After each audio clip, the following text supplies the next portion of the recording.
میں پناہ مانگتی ہوں اللہ کی شیطان مردود سے۔ شروع اللہ کا نام لے کر جو بڑا مہربان نہایت رحم والا ہے۔ حامیم۔ یہ کتاب رحمان و رحیم کی طرف سے اتری ہے۔ ایسی کتاب جس کی آیتیں جدا جدا بیان کی گئی ہیں، یعنی قرآن عربی، ان لوگوں کے لیے جو سمجھ رکھتے ہیں، جو بشارت بھی سناتا ہے اور خوف بھی دلاتا ہے، لیکن ان میں سے اکثر نے منہ پھیر لیا اور وہ سنتے ہی نہیں، اور کہنے لگے کہ جس چیز کی طرف تم ہمیں بلاتے ہو اس کی طرف سے ہمارے دل پردوں میں ہیں اور ہمارے کانوں میں بوجھ یعنی بہرا پن ہے، اور ہمارے اور تمہارے درمیان ایک پردہ ہے، تو تم اپنا کام کرو ہم اپنا کام کرتے ہیں۔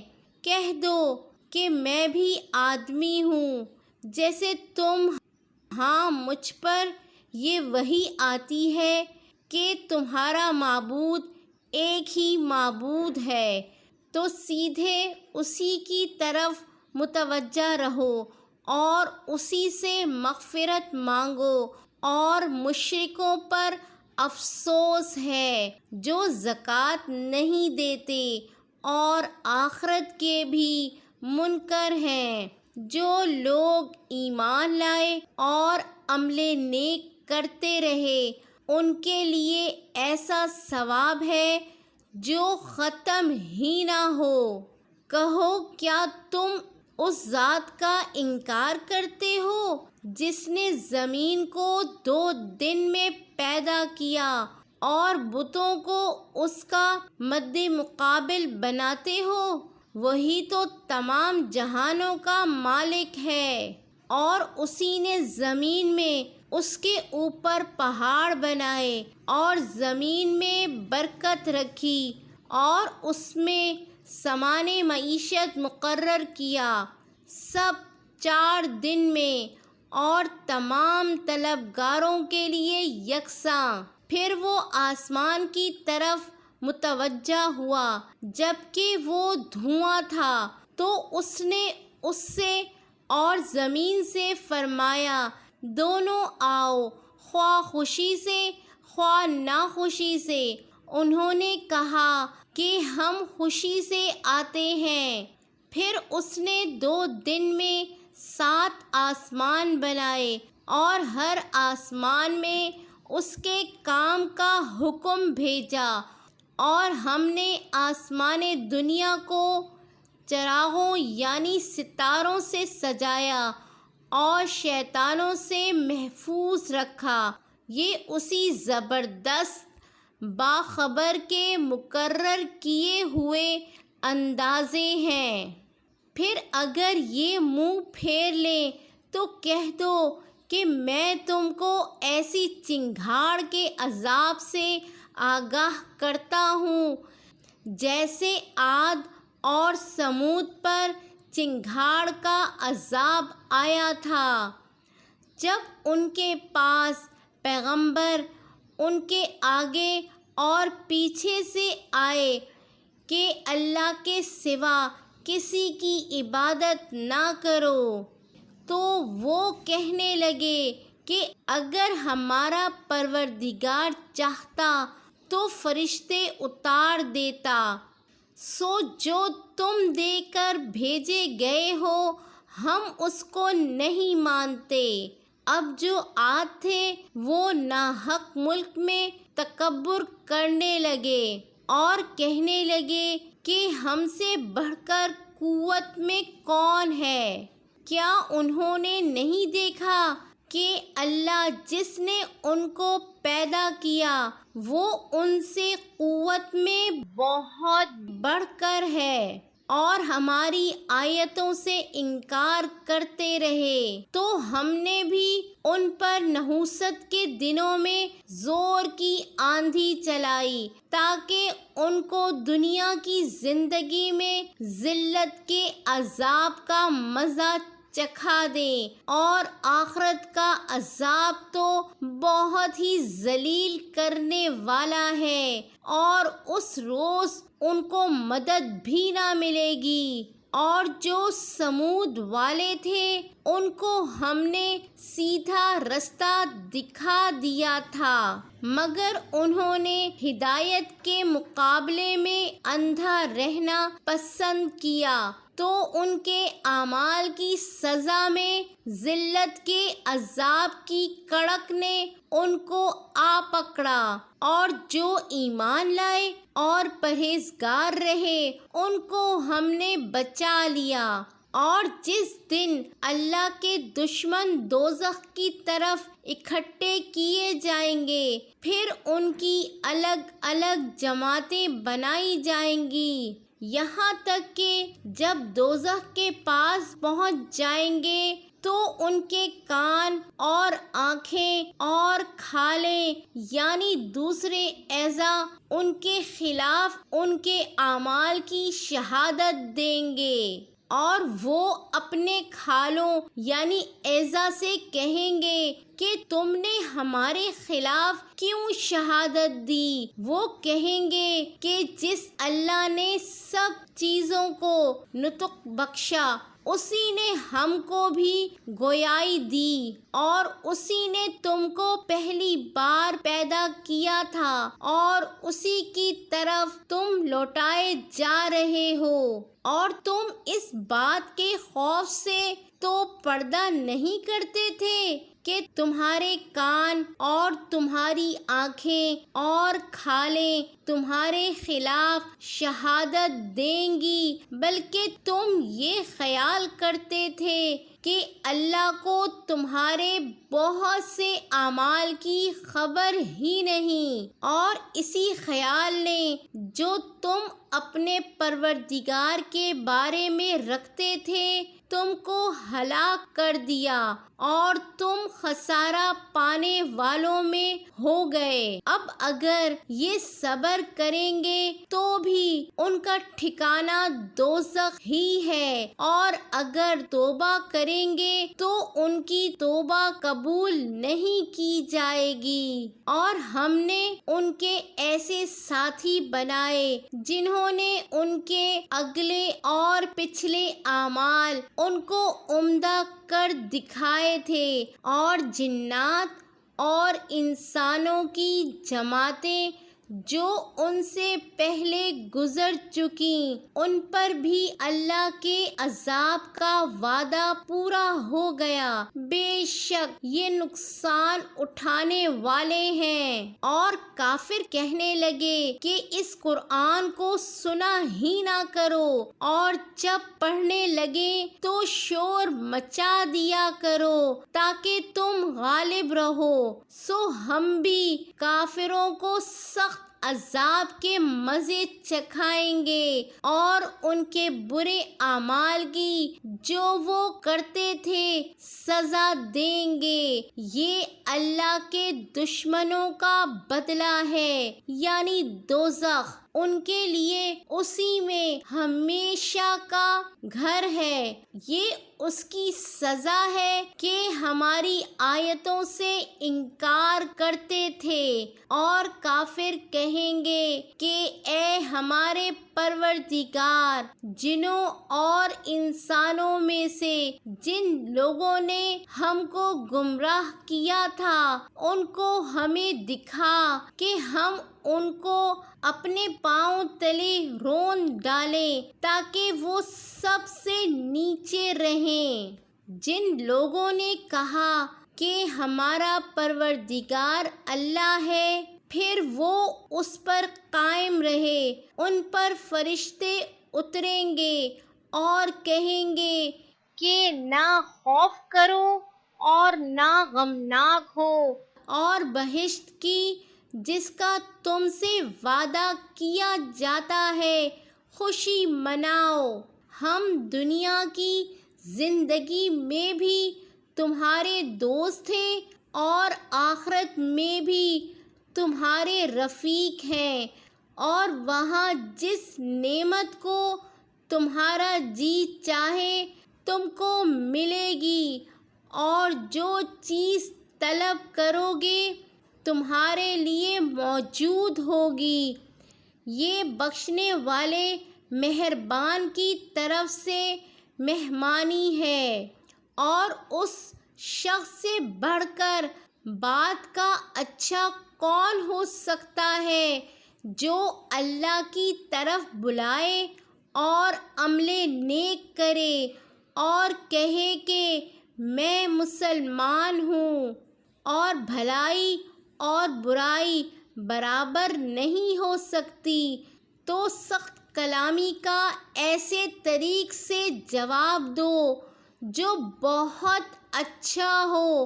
ایسا کرنے سے تم دیکھو گے کہ جس میں اور تم میں دشمنی تھی وہ تمہارا گرم جوش دوست ہے، اور یہ بات انہی لوگوں کو حاصل ہوتی ہے جو برداشت کرنے والے ہیں، اور انہی کو نصیب ہوتی ہے جو بڑے صاحب نصیب ہیں۔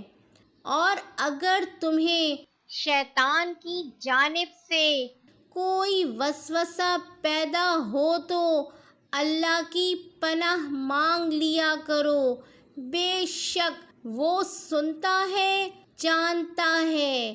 اور رات اور دن اور سورج اور چاند اس کی نشانیوں میں سے ہیں۔ تم لوگ نہ تو سورج کو سجدہ کرو اور نہ چاند کو، بلکہ اللہ ہی کو سجدہ کرو جس نے ان چیزوں کو پیدا کیا ہے، اگر تم کو اس کی عبادت منظور ہے۔ کیونکہ آیت سجدہ تلاوت کی گئی ہے لہٰذا سامعین پر سجدہ واجب ہے۔ پھر اگر یہ لوگ سرکشی کریں تو اللہ بھی ان سے بے نیاز ہے، کیونکہ جو فرشتے تمہارے پروردگار کے پاس ہیں وہ رات دن اس کی تسبیح کرتے رہتے ہیں اور کبھی تھکتے ہی نہیں۔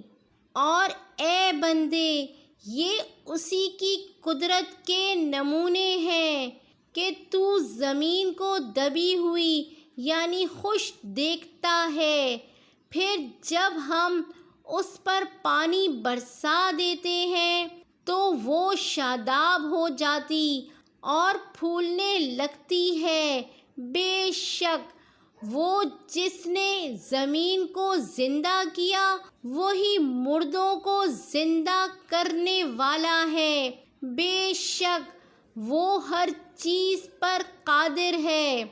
بے شک جو لوگ ہمارے احکام سے انحراف کرتے ہیں وہ ہم سے پوشیدہ نہیں ہیں۔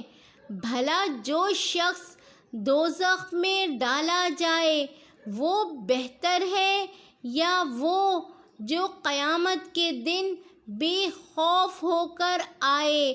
تو خیر جو چاہو سو کر لو، جو کچھ تم کرتے ہو وہ اس کو دیکھ رہا ہے۔ جن لوگوں نے نصیحت کو نہ مانا جب وہ ان کے پاس آئی، حالانکہ یہ تو ایک اعلیٰ رتبہ کتاب ہے، اس میں جھوٹ کا دخل نہ آگے سے ہو سکتا ہے نہ پیچھے سے۔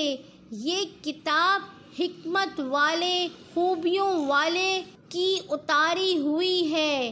اے پیغمبر، تم سے وہی باتیں کہی جاتی ہیں جو تم سے پہلے پیغمبروں سے بھی کہی گئی تھیں۔ بے شک تمہارا پروردگار بخش دینے والا بھی ہے اور عذاب علیم دینے والا بھی۔ اور اگر ہم اس قرآن کو غیر عربی زبان میں نازل کرتے تو یہ لوگ کہتے کہ اس کی آیتیں ہماری زبان میں کیوں کھول کر بیان نہیں کی گئیں؟ کیا خوب کہ قرآن تو عجمی اور مخاطب عربی۔ کہہ دو کہ جو ایمان لاتے ہیں ان کے لیے یہ ہدایت اور شفا ہے، اور جو ایمان نہیں لاتے ان کے کانوں میں گرانی یعنی بہرا پن ہے، اور یہ ان کے اندھے پن کا باعث ہے۔ ان کو گویا دور کی جگہ سے آواز دی جاتی ہے۔ اور ہم نے موسیٰ کو کتاب دی، پھر اس میں اختلاف کیا گیا، اور اگر تمہارے پروردگار کی طرف سے ایک بات پہلے نہ ٹھہر چکی ہوتی تو ان میں فیصلہ کر دیا جاتا۔ اور یہ اس قرآن کی طرف سے بڑے بھاری شک میں پڑے ہیں۔ جو نیک کام کرے گا تو اپنے لیے، اور جو برے کام کرے گا ان کا ضرر اسی کو ہوگا، اور تمہارا پروردگار بندوں پر ظلم کرنے والا نہیں۔ قیامت کے علم کا حوالہ اسی کی طرف دیا جاتا ہے، یعنی قیامت کا علم اسی کو ہے، اور نہ تو پھل غلافوں سے نکلتے ہیں، اور نہ کوئی مادہ حاملہ ہوتی ہے، اور نہ جنتی ہے، مگر اس کے علم سے۔ اور جس دن وہ ان کو پکارے گا اور کہے گا کہ میرے شریک کہاں ہیں، تو وہ کہیں گے کہ ہم تجھ سے عرض کرتے ہیں کہ ہم میں سے کسی کو ان کی خبر ہی نہیں، اور جن کو پہلے وہ اللہ کے سوا پکارا کرتے تھے سب ان سے گم ہو جائیں گے، اور وہ یقین کر لیں گے کہ ان کے لیے کوئی راہ فرار نہیں۔ انسان بھلائی کی دعائیں کرتا کرتا تو تھکتا نہیں، اور جب اس کو تکلیف پہنچ جاتی ہے تو نا امید ہو جاتا ہے، آس توڑ بیٹھتا ہے۔ اور اگر تکلیف پہنچنے کے بعد ہم اس کو اپنی رحمت کا مزہ چکھاتے ہیں تو کہتا ہے کہ یہ تو میرا حق تھا، اور میں نہیں خیال کرتا کہ قیامت برپا ہو، اور اگر قیامت سچ مچ ہو بھی اور میں اپنے پروردگار کی طرف لوٹایا بھی جاؤں تو میرے لیے اس کے ہاں بھی خوشحالی ہوگی۔ پس کافر جو کچھ کیا کرتے ہیں وہ ہم ضرور ان کو جتائیں گے، اور ان کو سخت عذاب کا مزہ چکھائیں گے۔ اور جب ہم انسان کو نعمتوں سے نوازتے ہیں تو وہ منہ موڑ لیتا اور پہلو پھیر کر چل دیتا ہے، اور جب اس کو تکلیف پہنچتی ہے تو لمبی چوڑی دعائیں کرنے لگتا ہے۔ کہو کہ بھلا دیکھو تو اگر یہ قرآن اللہ کی طرف سے ہو پھر بھی تم اس سے انکار کرو تو اس سے بڑھ کر کون گمراہ ہے جو حق کی مخالفت میں دور نکل گیا ہو۔ ہم ان قریب ان کو اطراف عالم میں بھی اور خود ان کی ذات میں بھی اپنی نشانیاں دکھائیں گے، یہاں تک کہ ان پر ظاہر ہو جائے گا کہ قرآن حق ہے۔ کیا تم کو یہ کافی نہیں کہ تمہارا پروردگار ہر چیز سے خبردار ہے۔ دیکھو یہ اپنے پروردگار کے روبرو حاضر ہونے سے شک میں ہے۔ سن رکھو کہ وہ ہر چیز کا احاطہ کیے ہوئے ہے۔